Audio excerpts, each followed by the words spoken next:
Ever heard one of those, those old recordings, the kind of crackly ones that sound like they're straight out of the history books? Yeah, like you can almost smell the dust, right? Well, get this. Imagine hearing a political speech from like over a century ago, Mm. you know, the voice booming out all that conviction, trying to Yeah. sway a whole nation. Oh, yeah. That's exactly what we're diving into today. A super rare recording of William Jennings Bryan, the Cross of Gold speech, remember? Oh, yeah. A defining moment from the Gilded Age. It's wild how those old recordings, they don't just capture the words. It's like, you can feel the emotion, almost like the energy of the crowd right there with them. Exactly. It's like a time machine, almost. Absolutely. And speaking of time machines, you've been exploring that time period, the Gilded Age, with the History That Doesn't Suck podcast, right? Yeah, that's Yeah. right. It's a wild period, really. So much progress, but then you had all this inequality, kind of a recipe for, well, a lot of what we see today. Yeah. It's like laying the foundation for modern America in a lot of ways. Hmm. But what happens when the mics are off? The recording's done. Right. Today, we're going behind the curtain with the epilogue of HTDS's Gilded Age volume. Greg Jackson, Zachary Weaver, and Kelsey D. They all kind of reflect on their research, the challenges, the things that surprise them. It really reshapes how they see this whole era. It's cool. Makes you realize history isn't some fixed thing. You're always learning, always reevaluating. Like even after you've written the book or recorded well. Yeah, even when you think you've got it figured out, there's always more to discover. So let's jump into this epilogue, shall we? Let's do it. First off, the HTDS crew does something every good historian should. They admit when they messed up. They own up to a few errors in those past episodes. Yeah, it's kind of refreshing to see that honesty, Right. right? And they handle it with some humor, too. Yeah. Like when Greg got those river names mixed up in the Alaska episode.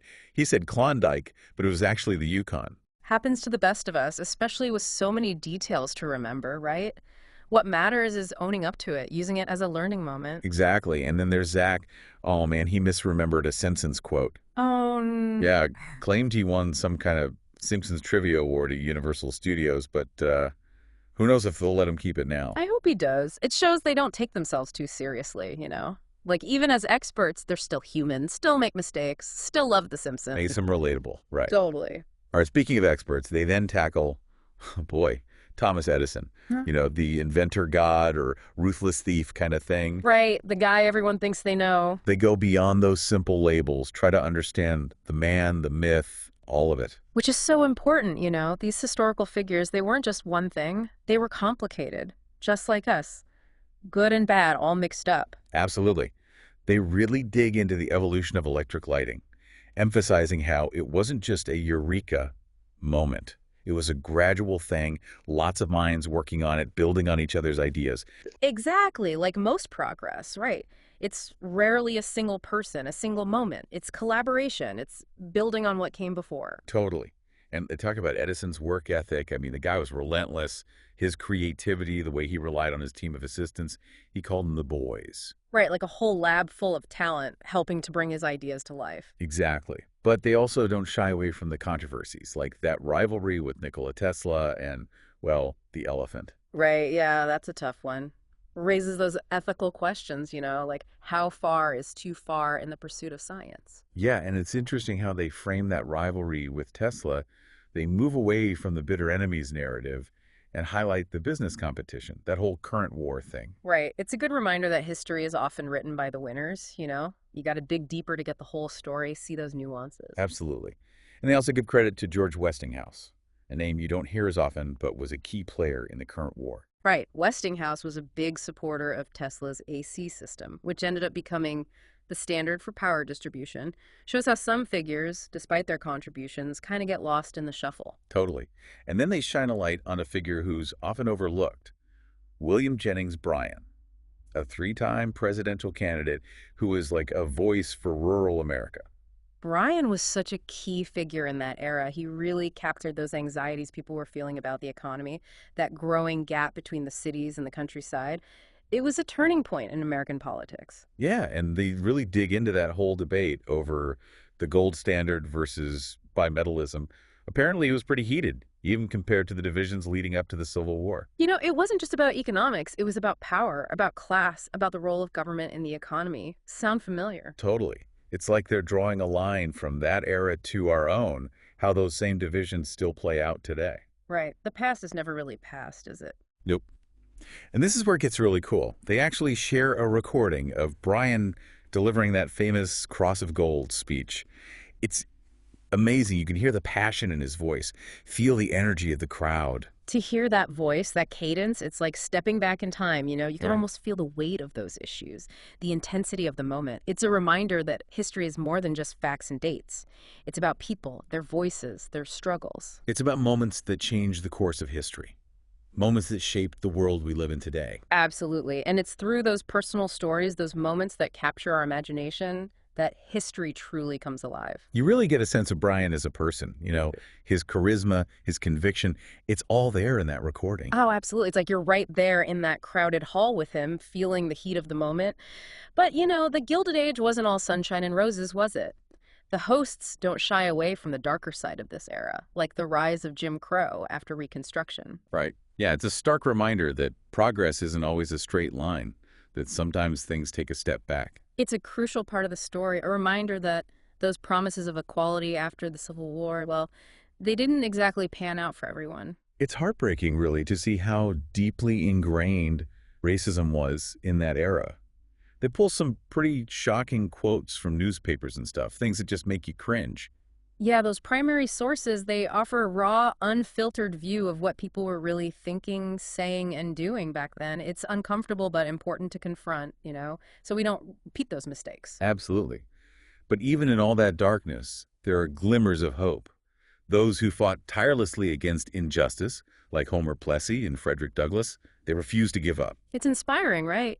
Those stories of courage and resilience in the face of such overwhelming odds, they remind us that even small acts of resistance can make a difference. And they tell this amazing story about Douglass meeting with his former slave master, a story of forgiveness and reconciliation that's just incredibly moving. It's a testament to the human spirit, our ability to heal, to bridge even the deepest divides. It's really powerful. But hey, you mentioned something earlier about the Gilded Age tycoons, guys like Carnegie and Rockefeller. What did the hosts have to say about them? Yeah, they really get into the complexities of those figures. Yeah. On one hand, you have these incredible achievements, their business savvy, their ambition. But then there's the other side, the ruthless tactics, the exploitation, the vast wealth inequality. It's a classic dilemma, isn't it? Progress versus the cost, innovation versus ethics. We're still grappling with those same questions today. Exactly. They talk about Carnegie, for example, the quintessential rags to riches story, Yeah. immigrant to steel magnate, Yeah. but also the labor practices, the cutthroat competition. It's a complicated legacy. He was a fascinating guy, Carnegie. A real contradiction in a lot of ways. He built this massive industrial empire, but then gave away most of his fortune to charity. And Rockefeller, with his devout religious beliefs, which he seemed to use to justify his relentless pursuit of wealth and power. It's interesting, isn't it, how religion can be used to rationalize all sorts of things, even things that seem ethically questionable. It's a reminder to always think critically, question authority, even when it's cloaked in piety. They even dropped this little tidbit about Rockefeller's father being a snake oil salesman. Ironic, considering some of the criticisms leveled at Rockefeller's own business practices. It's those little details, those unexpected connections that make history so much fun.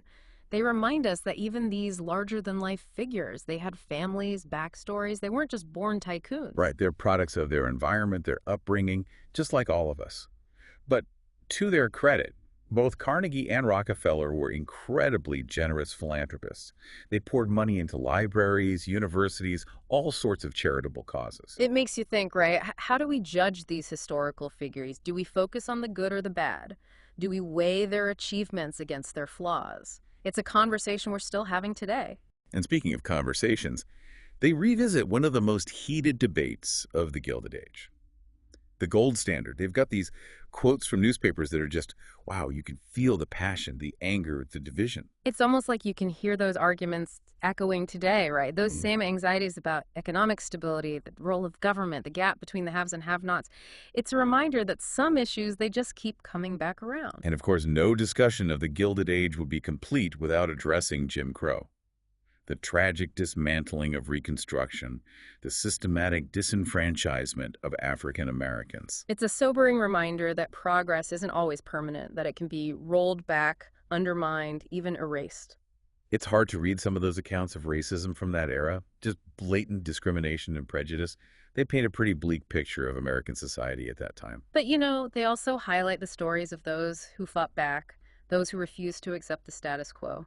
Figures like Frederick Douglass, whose courage and determination continue to inspire us today. That story about Douglas meeting with his former slave master, it's a testament to the human capacity for forgiveness, for reconciliation. It gives you hope. It does, it really does. It shows that even in the darkest of times, there's always the potential for healing, for understanding, for bridging those seemingly insurmountable divides. But hey, amidst all the serious stuff, the hosts also managed to sneak in some fun. They're both big Edgar Allan Poe fans, and it shows. Oh yeah, they geek out over Poe's dark humor, his mastery of suspense, his ability to tap into those deep-seated fears we all have. They talk about some of his lesser-known works, like The Murders in the Rue Morgue, the first detective story ever written, apparently. It's cool to see them nerding out over Poe, right? It shows that they're not just dry historians. They have passions, interests, just like the rest of us, and it's contagious, that enthusiasm. And Zach, well, he takes his Poe fandom to another level, published an academic paper on the Raven, memorized the whole poem, the whole thing. Wow, that's dedication. It's great to see someone so passionate about their area of expertise. And it makes you want to learn more, doesn't it? Absolutely. So as we wrap up this part of our deep dive into the History That Doesn't Suck epilogue, I think it's safe to say the hosts have given us a lot to think about. They have. They've challenged us to look beyond the surface, to question those traditional narratives, to engage with history on a personal level. And they've reminded us that history is not just some dry, dusty subject. It's a living, breathing thing, full of surprises, complexities, and connections to our own lives. Exactly. And it's a journey worth taking. Yeah, it's like you said, they make these figures relatable. They had hopes and dreams. Absolutely. And they made mistakes, faced challenges just like we do. The hosts do a great job of showing that human side of history. And this epilogue, it really pushes you to think about how you approach history, to dig deeper, not just accept the textbook version. Exactly. Like they challenge you to imagine yourself back in the Gilded Age. Like, who would you want to meet? What questions would you ask? It's such a cool thought experiment, right?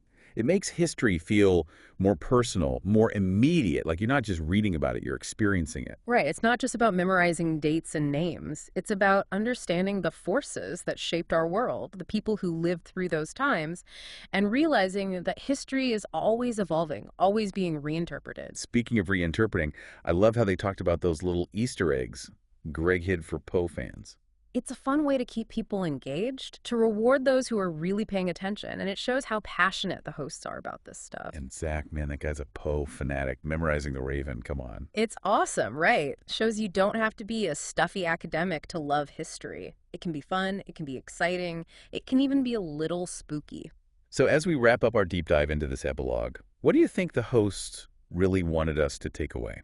I think they want us to embrace the messiness of history. The Yeah. good, the bad, the ugly, it's all part of the story. To keep asking questions, to challenge those accepted narratives, to dig a little deeper.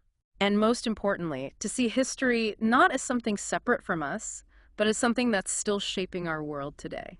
Because it is, right? It's all connected. Absolutely. So if you're ready to explore that connection, to dive into the past and see how it's shaping our present, well, check out History That Doesn't Suck. You'll learn a ton, you'll laugh, you might even be surprised by what you discover. And who knows, maybe you'll be inspired to explore your own family history, those stories that connect you to the past. Because history is about more than just what happened a long time ago.